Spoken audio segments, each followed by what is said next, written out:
Chapter 3. 7 Cures for a Lean Purse. The glory of Babylon endures. Down through the ages, its reputation comes to us as the richest of cities, its treasures as fabulous. Yet it was not always so. The riches of Babylon were the results of the wisdom of its people. They first had to learn how to become wealthy. When the good King Sargon returned to Babylon after defeating his enemies, the Elamites, he was confronted with a serious situation. The royal chancellor explained it to the king thus: "After many years of great prosperity brought to our people because your majesty built the great irrigation canals and the mighty temples of the gods, now that these works are completed, the people seem unable to support themselves. The laborers are without employment. The merchants have few customers. The farmers are unable to sell their produce. The people have not enough gold to buy food." "But where has all the gold gone that we spent for these great improvements?" demanded the king.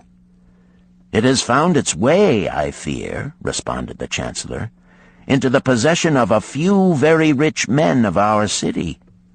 It filtered through the fingers of most of our people as quickly as the goat's milk goes through the strainer.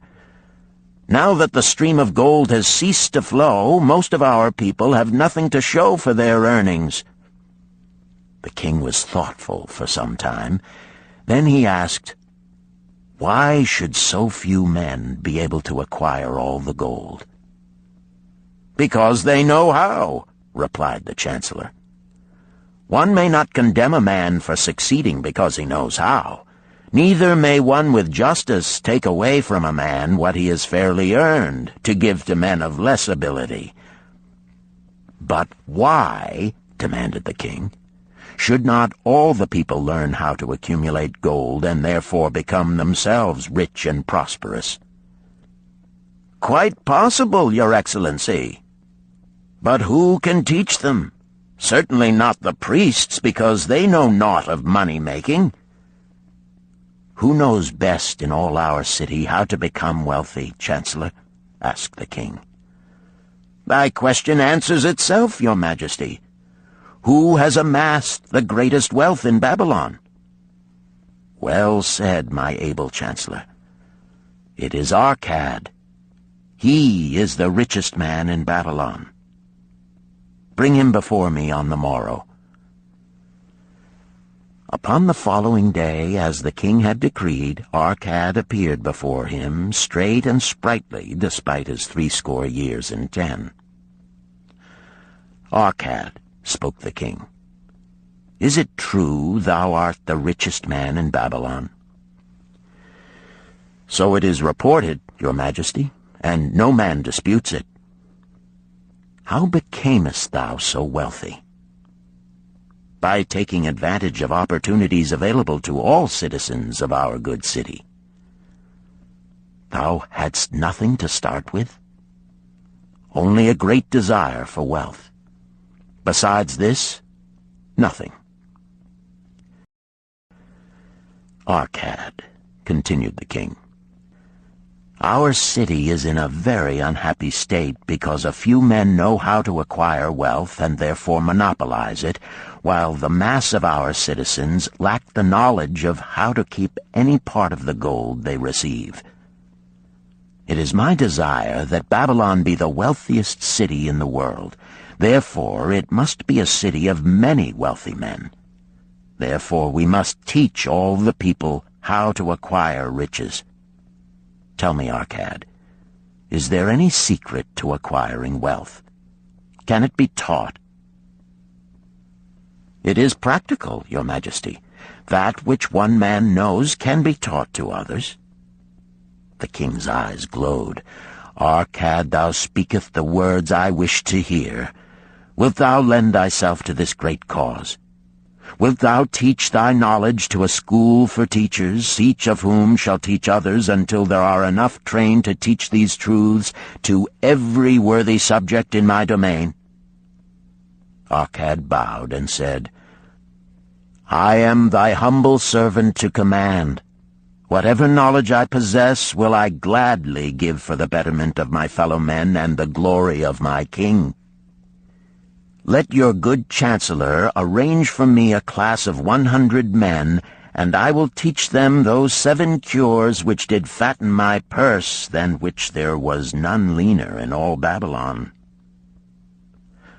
A fortnight later, in compliance with the king's command, the chosen 100 assembled in the great hall of the Temple of Learning, seated upon colorful rings in a semicircle. Arkad sat beside a small tabaret upon which smoked a sacred lamp, sending forth a strange and pleasing odor. "Behold the richest man in Babylon," whispered a student, nudging his neighbor as Arkad arose. "He is but a man, even as the rest of us." "As a dutiful subject of our great king," Arkad began, "I stand before you in his service. Because once I was a poor youth who did greatly desire gold, and because I found knowledge that enabled me to acquire it, he asks that I impart unto you my knowledge. I started my fortune in the humblest way. I had no advantage not enjoyed as fully by you and every citizen in Babylon. The first storehouse of my treasure was a well-worn purse. I loathed its useless emptiness. I desired that it be round and full, clinking with the sound of gold. Therefore I sought every remedy for a lean purse. I found 7. To you who are assembled before me shall I explain the 7 cures for a lean purse, which I do recommend to all men who desire much gold. Each day for 7 days will I explain to you one of the 7 remedies. Listen attentively to the knowledge that I will impart. Debate it with me. Discuss it among yourselves. Learn these lessons thoroughly, that ye may also plant in your own purse the seed of wealth. First must each of you start wisely to build a fortune of his own. Then wilt thou be competent, and only then, to teach these truths to others. I shall teach to you in simple ways how to fatten your purses. This is the first step leading to the Temple of Wealth, and no man may climb who cannot plant his feet firmly upon the first step. We shall now consider the first cure. The first cure. Start thy purse to fattening.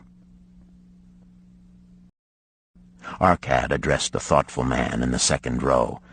"My good friend, at what craft workest thou?" "I," replied the man, "am a scribe, and carve records upon the clay tablets. Even at such labor did I myself earn my first coppers. Therefore thou hast the same opportunity to build a fortune."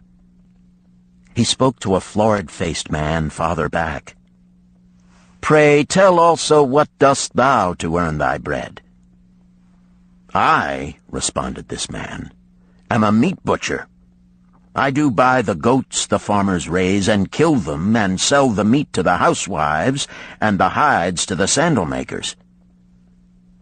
Because thou dost also labor and earn, thou hast every advantage to succeed that I did possess." In this way did Arkad proceed to find out how each man labored to earn his living. When he had done questioning them, he said, "Now, my students, ye can see that there are many trades and labors at which men may earn coins. Each of the ways of earning is a stream of gold from which the worker doth divert by his labors a portion to his own purse. Therefore into the purse of each of you flows a stream of coins, large or small, according to his ability. Is it not so?" Thereupon they agreed that it was so. "Then," continued Arkad, "if each of you desireth to build for himself a fortune, is it not wise to start by utilizing that source of wealth which he already has established?" To this they agreed. Then Arkad turned to a humble man who had declared himself an egg merchant. If thou select one of thy baskets, and put into it each morning 10 eggs, and take out from it each evening 9 eggs, what will eventually happen? It will become in time overflowing. Why? Because each day I put in 1 more egg than I take out. Arkad turned to the class with a smile. Does any man here have a lean purse? First they looked amused. Then they laughed. Lastly, they waved their purses in jest. "All right," he continued. "Now I shall tell thee the first remedy I learned to cure a lean purse. Do exactly as I have suggested to the egg merchant. For every 10 coins thou placest within thy purse, take out for use but 9. Thy purse will start to fatten at once, and its increasing weight will feel good in thy hand and bring satisfaction to thy soul. Deride not what I say because of its simplicity. Truth is always simple. I told thee I would tell how I built my fortune.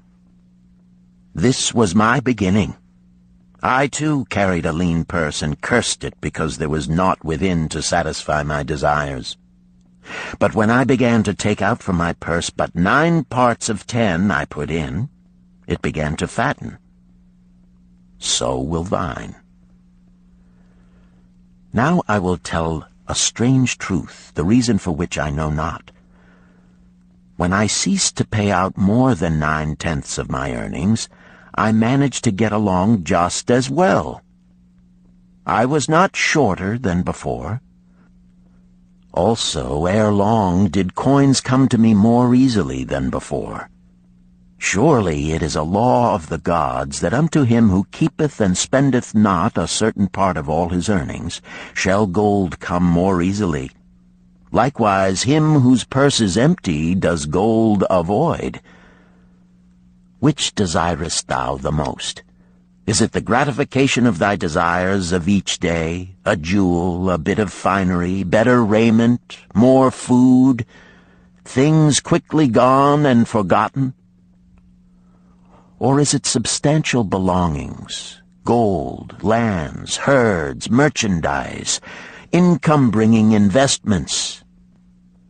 The coins thou takest from thy purse bring the first. The coins thou leavest within it will bring the latter. This, my students, was the first cure I did discover for my lean purse. For each 10 coins I put in, to spend but 9. Debate this among yourselves. If any man proves it untrue, tell me upon the morrow when we shall meet again. The second cure. Control thy expenditures. Some of your members, my students, have asked me this. How can a man keep 1/10 of all he earns in his purse when all the coins he earns are not enough for his necessary expenses? So did Arkad address his students upon the second day. Yesterday, how many of thee carried lean purses? All of us, answered the class. Yet thou do not all earn the same. Some earn much more than others. Some have much larger families to support. Yet all purses were equally lean. Now I will tell thee an unusual truth about men and sons of men. It is this, that what each of us calls our necessary expenses will always grow to equal our incomes unless we protest to the contrary. Confuse not the necessary expenses with thy desires. Each of you, together with your good families, have more desires than your earnings can gratify. Therefore are thy earnings spent to gratify these desires in so far as they will go. Still thou retainest many ungratified desires. All men are burdened with more desires than they can gratify. Because of my wealth, thinkest thou I may gratify every desire? 'Tis a false idea. There are limits to my time. There are limits to my strength. There are limits to the distance I may travel. There are limits to what I may eat. There are limits to the zest with which I may enjoy. I say to you that just as weeds grow in a field wherever the farmer leaves space for their roots, even so freely do desires grow in men whenever there is a possibility of their being gratified. Thy desires are a multitude, and those that thou mayest gratify are but few. Study thoughtfully thy accustomed habits of living. Herein may be most often found certain accepted expenses that may wisely be reduced or eliminated. Let thy motto be 100% of appreciated value demanded for each coin spent. Therefore, engrave upon the clay each thing for which thou desireth to spend. Select those that are necessary and others that are possible through the expenditure of 9/10 of thy income. Cross out the rest, and consider them but a part of that great multitude of desires that must go unsatisfied, and regret them not. Budget then thy necessary expenses. Touch not the 1/10 that is fattening thy purse. Let this be thy great desire that is being fulfilled. Keep working with thy budget. Keep adjusting it to help thee. Make it thy first assistant in defending thy fattening purse. Hereupon one of the students, wearing a robe of red and gold, arose and said, I am a free man. I believe that it is my right to enjoy the good things of life. Therefore do I rebel against the slavery of a budget which determines just how much I may spend and for what. I feel it would take much pleasure from my life and make me little more than a pack-ass to carry a burden. To him Arkad replied, Who, my friend, would determine thy budget? I would make it for myself, responded the protesting one. In that case, were a pack-ass to budget his burden, would he include therein jewels and rugs and heavy bars of gold? Not so. He would include hay and grain and a bag of water for the desert trail. The purpose of a budget is to help thy purse to fatten. It is to assist thee to have thy necessities and, insofar as attainable, thy other desires. It is to enable thee to realize thy most cherished desires by defending them from thy casual wishes. Like a bright light in a dark cave, thy budget shows up the leaks from thy purse and enables thee to stop them and control thy expenditures for definite and gratifying purposes. This, then, is the second cure for a lean purse. Budget thy expenses, that thou mayest have coins to pay for thy necessities, to pay for thy enjoyments, and to gratify thy worthwhile desires without spending more than 9/10 of thy earnings. The third cure. Make thy gold multiply. Behold, thy lean purse is fattening. Thou hast disciplined thyself to leave therein 1/10 of all thou earnest. Thou hast controlled thy expenditures to protect thy growing treasure. Next, we will consider means to put thy treasure to labor and to increase. Gold in a purse is gratifying to own and satisfieth a miserly soul, but earns nothing. The gold we may retain from our earnings is but the start. The earnings it will make shall build our fortunes. So spoke Arkad upon the third day to his class. How, therefore, may we put our gold to work? My first investment was unfortunate, for I lost all. Its tale I will relate later. My first profitable investment was a loan I made to a man named Agar, a shield maker. Once each year did he buy large shipments of bronze brought from across the sea to use in his trade. Lacking sufficient capital to pay the merchants, he would borrow from those who had extra coins. He was an honorable man. His borrowing he would repay, together with a liberal rental as he sold his shields. Each time I loaned to him, I loaned back also the rental he had paid to me. Therefore not only did my capital increase, but its earnings likewise increased. Most gratifying was it to have these sums returned to my purse. I tell you, my students, a man's wealth is not in the coins he carries in his purse. It is the income he buildeth, the golden stream that continually floweth into his purse and keepeth it always bulging. That is what every man desireth. That is what thou, each one of thee, desireth. An income that continueth to come whether thou work or travel. Great income I have acquired, so great that I am called a very rich man. My loans to Agar were my first training in profitable investment. Gaining wisdom from this experience, I extended my loans and investments as my capital increased. From a few sources at first, from many sources later, flowed into my purse a golden stream of wealth available for such wise uses as I should decide.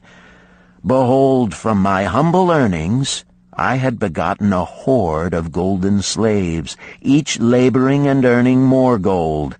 As they labored for me, so their children also labored, and their children's children, until great was the income from their combined efforts. Gold increaseth rapidly when making reasonable earnings, as thou wilt see from the following. A farmer, when his first son was born, took 10 pieces of silver to a moneylender and asked him to keep it on rental for his son until he became 20 years of age. This the moneylender did, and agreed the rental should be 1/4 of its value each 4 years. The farmer asked, because this sum he had set aside as belonging to his son, that the rental be added to the principal. When the boy had reached the age of 20 years, the farmer again went to the moneylender to inquire about the silver. The moneylender explained that because this sum had been increased by compound interest, the original 10 pieces of silver had now grown to 30½ pieces. The farmer was well pleased, and because the son did not need the coins, he left them with the moneylender. When the son became 50 years of age, the father meantime having passed to the other world, the moneylender paid the son in settlement 167 pieces of silver. Thus, in 50 years had the investment multiplied itself at rental almost 17 times. This, then, is the third cure for a lean purse. To put each coin to laboring, that it may reproduce its kind, even as the flocks of the field, and help bring to thee income, a stream of wealth that shall flow constantly into thy purse. The fourth cure. Guard thy treasures from loss. Misfortune loves a shining mark. Gold in a man's purse must be guarded with firmness, else it be lost. Thus it is wise that we must first secure small amounts and learn to protect them before the gods entrust us with larger. So spoke Arkad upon the 4th day to his class. Every owner of gold is tempted by opportunities whereby it would seem that he could make large sums by its investment in most plausible projects. Often friends and relatives are eagerly entering such investment and urge him to follow.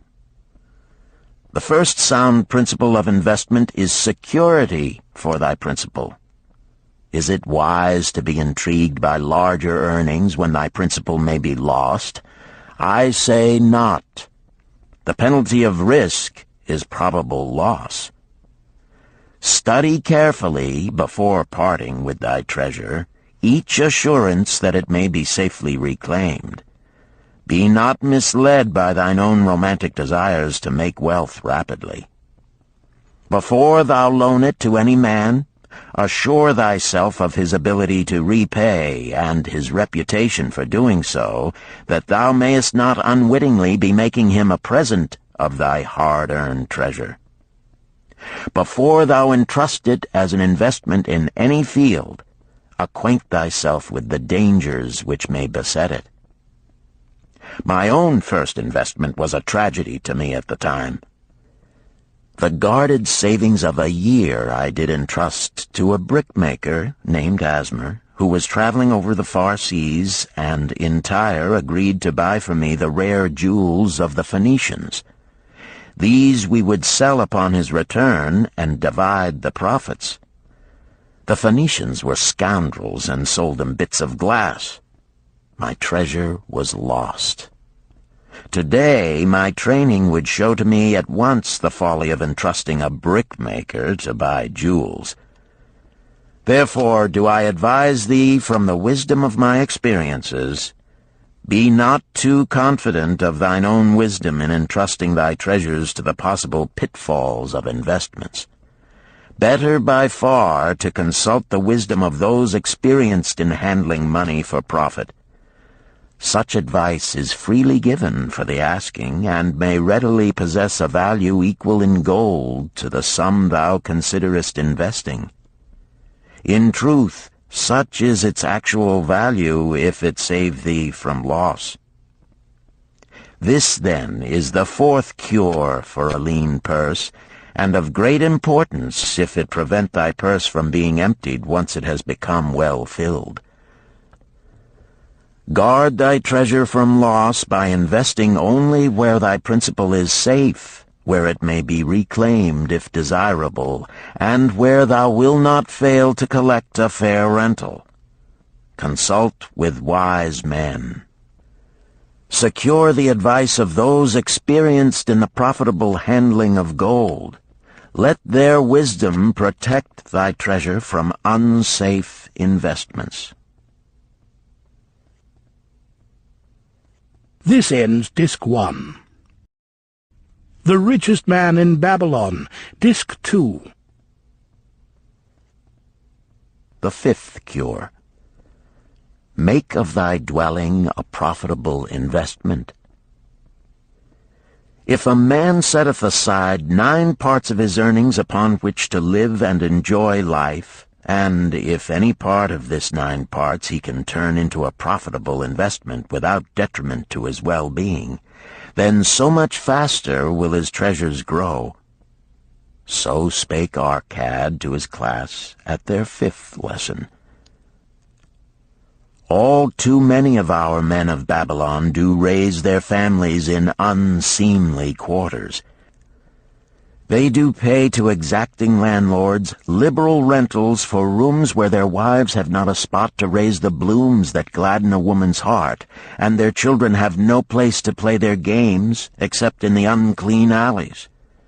No man's family can fully enjoy life unless they do have a plot of ground wherein children can play in the clean earth, and where the wife may raise not only blossoms but good rich herbs to feed her family.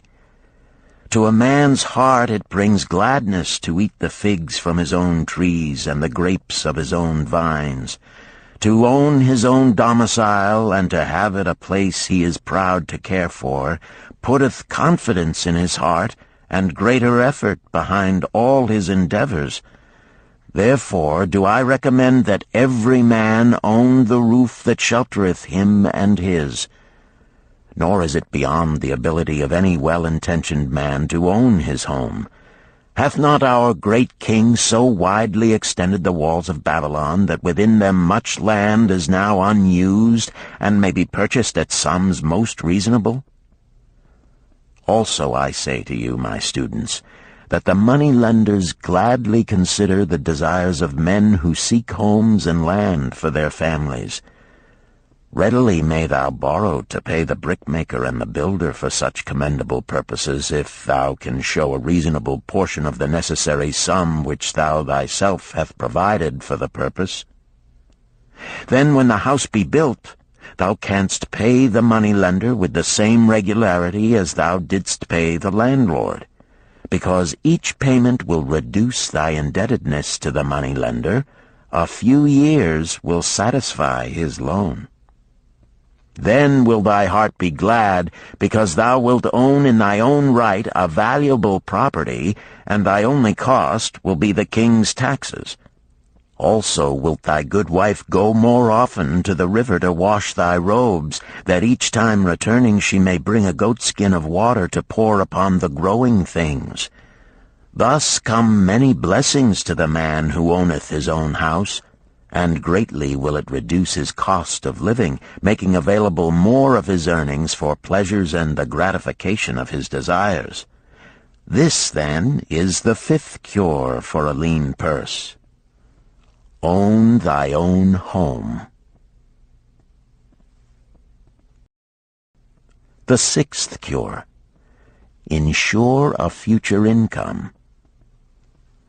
The life of every man proceedeth from his childhood to his old age. This is the path of life, and no man may deviate from it, unless the gods call him prematurely to the world beyond. Therefore do I say that it behooves a man to make preparation for a suitable income in the days to come, when he is no longer young, and to make preparations for his family, should he be no longer with them to comfort and support them. This lesson shall instruct thee in providing a full purse when time has made thee less able to earn. So Arkad addressed his class upon the sixth day.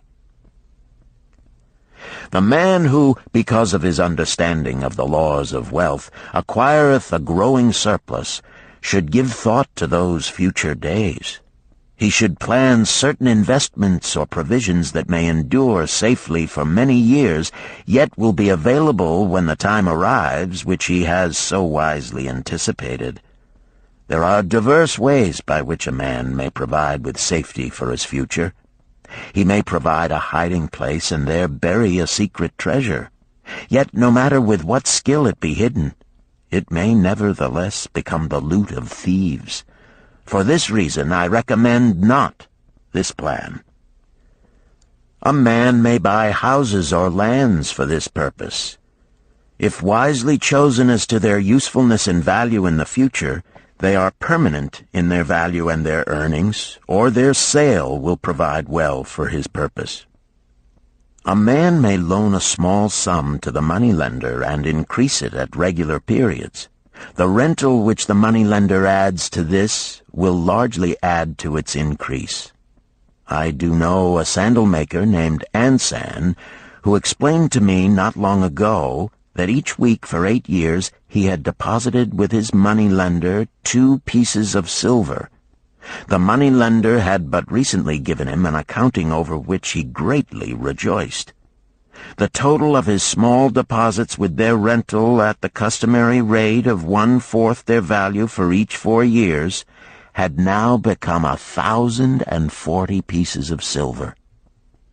I did gladly encourage him further by demonstrating to him with my knowledge of the numbers that in 12 years more, if he would keep his regular deposits of but 2 pieces of silver each week, the moneylender would then owe him 4,000 pieces of silver, a worthy competence for the rest of his life. Surely when such a small payment made with regularity doth produce such profitable results, no man can afford not to ensure a treasure for his old age and the protection of his family, no matter how prosperous his business and his investments may be. I would that I might say more about this. In my mind rests a belief that someday wise-thinking men will devise a plan to insure against death, whereby many men pay in but a trifling sum regularly, the aggregate making a handsome sum for the family of each member who passeth to the beyond. This do I see as something desirable and which I could highly recommend. But today it is not possible, because it must reach beyond the life of any man or any partnership to operate.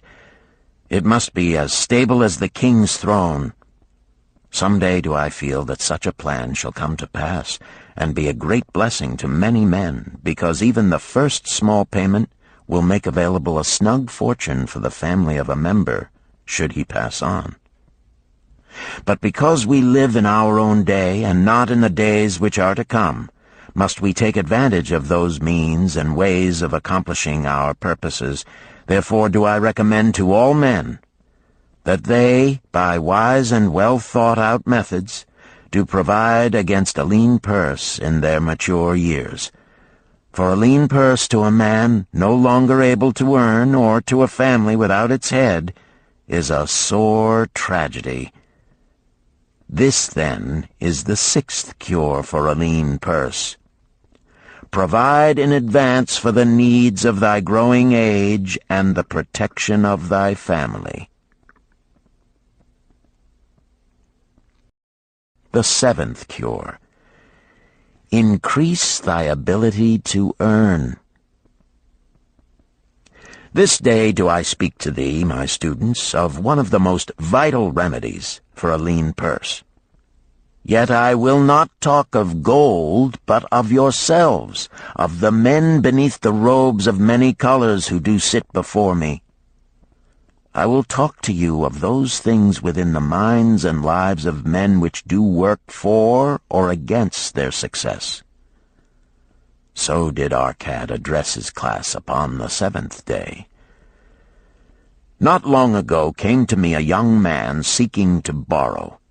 When I questioned him the cause of his necessity, he complained that his earnings were insufficient to pay his expenses. Thereupon I explained to him, this being the case, he was a poor customer for the moneylender, as he possessed no surplus earning capacity to repay the loan.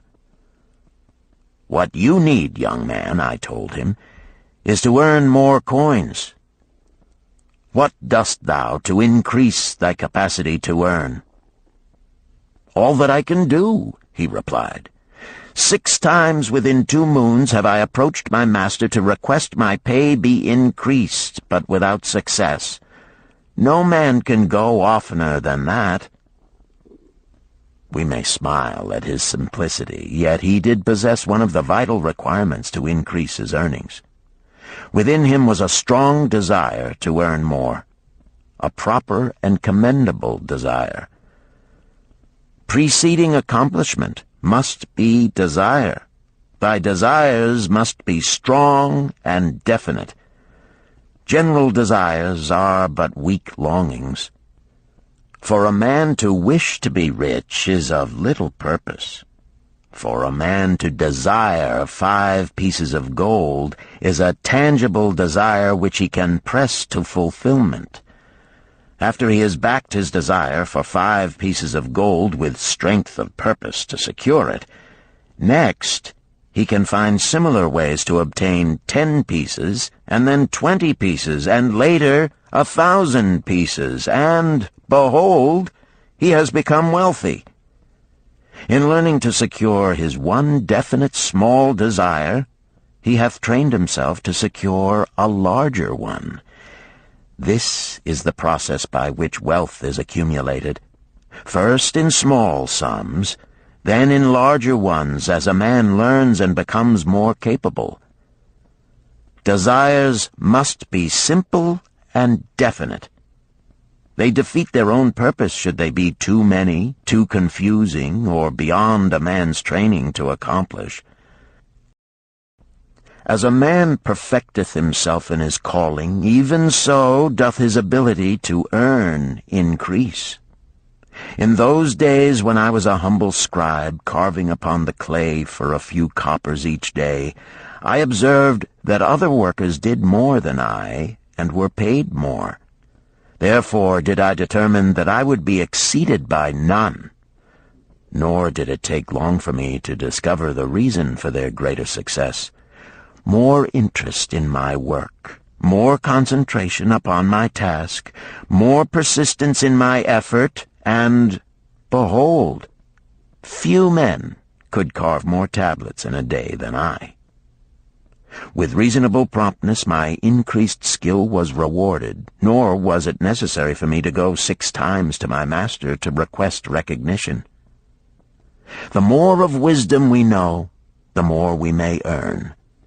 That man who seeks to learn more of his craft shall be richly rewarded.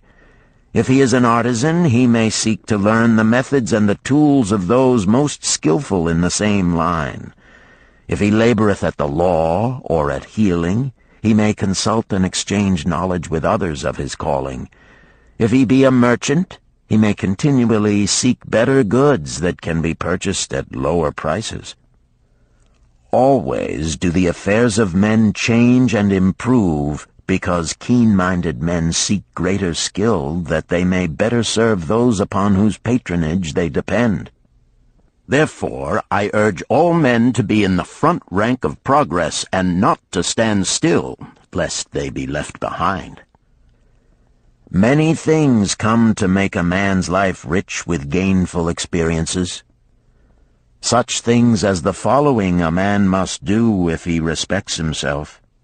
He must pay his debts with all the promptness within his power, not purchasing that for which he is unable to pay.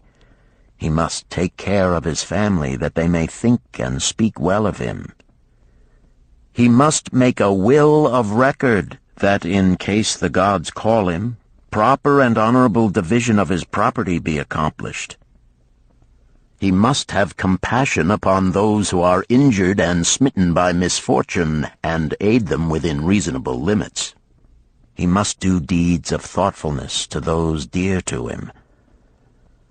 Thus, the 7th and last remedy for a lean purse is to cultivate thy own powers, to study and become wiser, to become more skillful, to so act as to respect thyself. Thereby shalt thou acquire confidence in thyself to achieve thy carefully considered desires. These, then, are the 7 cures for a lean purse, which, out of the experience of a long and successful life, I do urge for all men who desire wealth. There is more gold in Babylon, my students, than thou dreamest of. There is abundance for all.